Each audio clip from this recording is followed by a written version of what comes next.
वो तुम्हें फिरकों में बांट कर गए थे या उम्मत बना कर गए थे?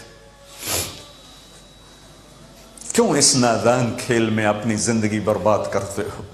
क्यों नहीं मुसलमान बन के रहते हो? अस्सलामु अलैकुम वरहमतुल्लाहि तआला वबरकातुहू। तो आज हम लेकर आए हैं अल्लामा फ़ारूक ख़ान रज़वी साहब के इस वीडियो को लेकर, जिसमें हम ये जानेंगे कि अहले सुन्नत वल जमात और देवबंदी वहाबी इन तमाम चीज़ों में फ़र्क क्या है, हम उनसे अलग क्यों हैं, वजह क्या है। इन तमाम चीज़ों को अगर आपको किताबों के हवाले से अगर जानकारी करना है तो अल्लामा फ़ारूक ख़ान रज़वी साहब की इस वीडियो को आप ज़रूर देखें। तो एक तरफ देखिए मिलादुन नबी को बिदअत कह के हमें बिदअती करार दिया गया, दूसरी तरफ हमारे खिलाफ मिलाद मनाने की बुनियाद पर जिहाद के फतवे दिए जा रहे हैं कि इनसे जिहाद करो। फमन जादहु बियदिही फहुवा मोमिनुन, जो इनसे अपने हाथ से जिहाद करेगा वो मोमिन होगा। लेकिन दूसरी तरफ फिर एक दोगलापना यहाँ से शुरू हो जाता है। एक अजीब तजाद है इस फिरके में कि एक तरफ कुछ है, एक तरफ कुछ है, बात कहीं कुछ होती है, बात कुछ होती है। अब जरा इस चीज को देखते चले। आप दुरूद शरीफ पढ़े, अल्लाहुम्मा सल्ली अला।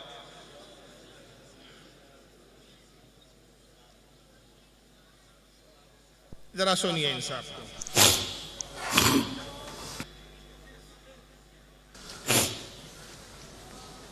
वो तुम्हें फिरकों में बांट कर गए थे या उम्मत बना कर गए थे? क्यों इस नादान खेल में अपनी जिंदगी बर्बाद करते हो? क्यों नहीं मुसलमान बन के रहते हो? इस उम्मत में इख्तिलाफ शुरू से है, हमेशा रहेगा। यहां तक ना जाओ कि एक दूसरे पर कुफ्र के फतवे। जन्नत में कौन जाएगा? ये तारिक जमील साहब का दर्द है, लेकिन ये दर्द हम सुन्नियों को सुना रहे हैं। एक दूसरे के खिलाफ इतने मत चले जाओ, एक दूसरे को काफिर कहने लग जाओ, वरना जन्नत में कौन जाएगा। तो फिर करो क्या? तो वो हल दूसरी क्लिप में हल बताते हैं, सुनिए। मैं तुम्हें अल्लाह उसके रसूल का वास्ता देता, उम्मत बन के रहो, मुस्लिम बन के रहो। कोई गुंजाइश, अपने अपने अकीदे पर पक्के रहो, दूसरे के लिए गुंजाइश रखो। अपने अपने अकीदे पर पक्के रहो, दूसरे के लिए गुंजाइश रखो। अपने अपने अकीदे पर पक्के रहो, एक दूसरे के लिए। ये कुरान की तालीम है,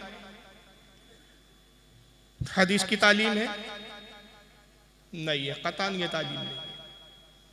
न कुरान की तालीम, न हदीस की तालीम। हदीस की तालीम भी नहीं है कुरान की, बल्कि कुरान की तालीम क्या है? हक और बातिल को आपस में मत मिलाओ, बल्कि हक के साथ हो जाओ।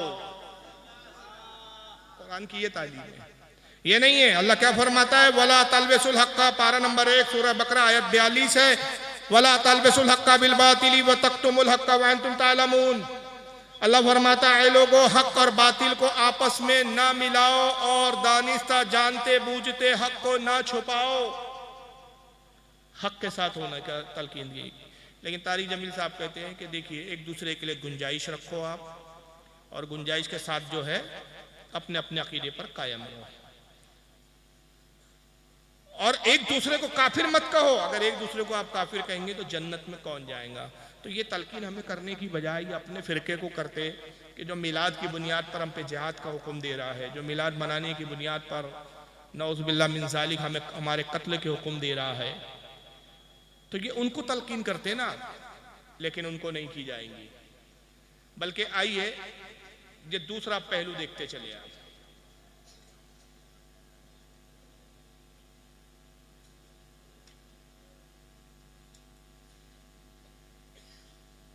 इनकी सुनिए।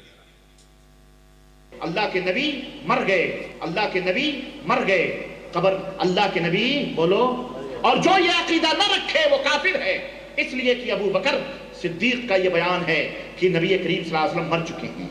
हजरत उमर का बयान है कि नबी मर चुके हैं। उस्मान गनी का अकीदा है कि नबी मर चुके हैं। अली का अकीदा है कि नबी मर चुके हैं। फातिमा आयशा अज़वाज मुतहरात का ये अकीदा है कि नबी करीम सल्लल्लाहु अलैहि वसल्लम वफात पा चुके हैं। नबी करीम सल्लल्लाहु अलैहि वसल्लम जिंदा बोलो।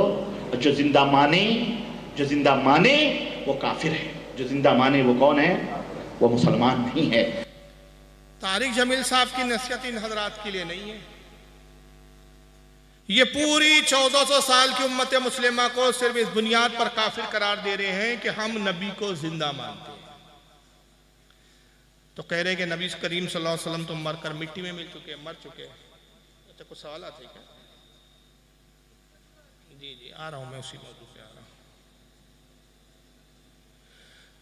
नबी पाक सल्लल्लाहु अलैहि वसल्लम मरकर मट्टी हो चुके हैं। ये मैं नहीं कह रहा हूं, बल्कि इनकी किताब तक़वतुल ईमान में लिखा है, यहाँ टेबल पे इस वक्त मौजूद भी है मेरे, जिसमें इनके एक बहुत बड़े आलिम मौलवी इस्माइल देहलवी ने लिखा कि रसूलुल्लाह ने फरमाया मैं भी एक दिन मरकर मिट्टी में मिलने वाला हूँ। यहाँ भी उन्होंने रसूल के नाम पर झूठी हदीस गई।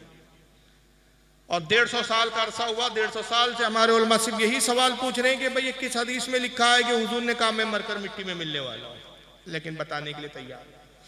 अब यहाँ वो कह रहे हैं कि जो नबी को जिंदा माने वो काफिर है। और तारिक जमील साहब कह रहे एक दूसरे के लिए गुंजाइश रखो, एक दूसरे को काफिर ना कहो। तो ये सबक ये अपने लोगों को, अपने से ताल्लुक रखने वाले अपनी जमात के लोगों को क्यों नहीं सिखाते कि भाई जो नबी को जिंदा मानते उनका अपना अकीदा, उनको उनके अकीदे पे रहो, आप काफिर कहने वाले होते कौन हो? लेकिन सारी नसीहतें हमारे लिए होती है। अब एक दूसरे साहब को भी सुन लिया।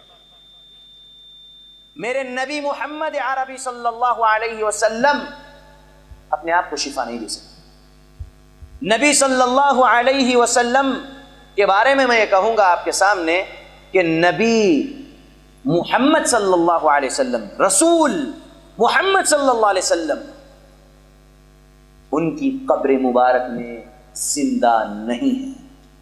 जब हमारे नबी मोहम्मद सल्लल्लाहु अलैहि वसल्लम उनकी कब्र मुबारक में जिंदा नहीं है, तो फिर दूसरे उम्मती जिंदा है, फिर कैसे जिंदा हो सकते हैं? नहीं है।